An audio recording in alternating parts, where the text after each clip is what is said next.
দেখো তো চিনতে পারো কি না? হ্যাঁ বন্ধুরা, দেখি কি চিনতে পারছো তোমরা? হ্যাঁ বন্ধুরা, অনেকে তোমরা খেয়েছো, অনেকে খাওনি।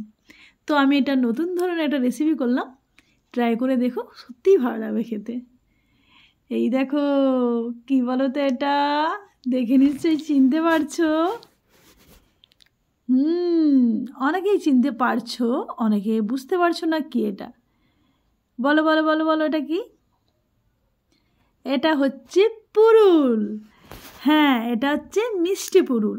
আমাদের এখানে দু রকম পুরুল হয়, মিষ্টি পুরুল, তিতা পুরুল। তো তিতা পুরুলটা সবসময় যেখানে সেখানেই পাওয়া যায়, আর মিষ্টি পুরুলটা সহজে পাওয়া যায় না। তো ভাগ্যক্রমে আমি পেয়েছি, ভাগ্য ভালো তাই পেয়েছি।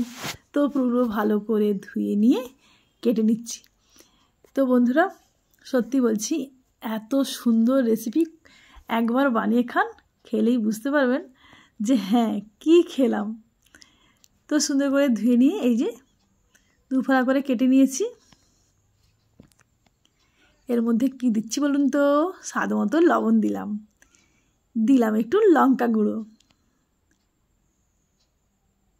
একে একে সমস্ত উপকরণগুলো দিয়ে দিচ্ছি। হলুদ গুঁড়ো, লঙ্কা বাটা, রসুন বাটা, পেঁয়াজ বাটা, আদা বাটা, সব উপকরণগুলো দিয়ে ভালো করে মাখিয়ে নেব। তো বন্ধুরা, এই রেসিপিটা না আমার মায়ের হাতে খুব ছোট্টবেলা একবার খেয়েছিলাম। তো এই মিষ্টি পুরুল তো সহজে পাওয়া যায় না, আজকে ভাগ্য ভালো তাই পেয়েছি। এখানে আমার পাশের বাড়িটা মানে আমাদেরই পাড়া প্রতিবেশী এক দিদিদের হয়েছে। তাকে জিজ্ঞেস করতে, সে বললো হ্যাঁ, আমাদের তো মিষ্টি পুরুল এটা।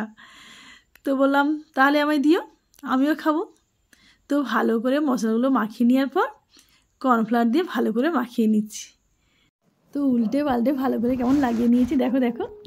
হ্যাঁ, এবার কড়াইটা ভালো করে গরম করে তার মধ্যে অল্প একটু সরষের তেল দিয়ে দিলাম।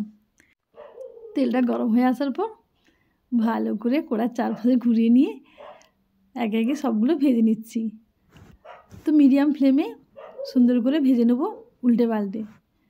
তো বন্ধুরা, অনেকেই পুরুলের হয়তো নানা রকম রেসিপি করে খেয়েছেন, আর অনেকে এখনও খাওয়া হয়নি। তো আমি যে রেসিপিটা করলাম, একবার ট্রাই করে দেখুন, সত্যি বলছি অসাধারণ লাগবে। তো এই রেসিপি দিয়ে না ভাত খাওয়া হয়ে যাবে। আর যারা জানে না তাদেরকে যদি বানিয়ে দেওয়া হয়, তারা ভাবতেই পারবে না এটা পুরুল ভাজা বলে। আর পুরুল বলে নাকও ছিটকাবে না, বলে বসে থাকবে আর এক পিস কি হবে। হ্যাঁ বন্ধুরা, ট্রাই করে অবশ্যই দেখবেন, আর খেয়ে কমেন্ট করে জানাবেন কেমন লাগলো। রেসিপিটা যদি ভালো লেগে থাকে বন্ধুদের মাঝে শেয়ার করে দেবেন, আর ছোট্ট লাইক করতে ভুলবেন না যেন। এখনকার মতো তাহলে রাখছি, দেখা হবে একটা নেক্সট ভিডিওতে। টাটা।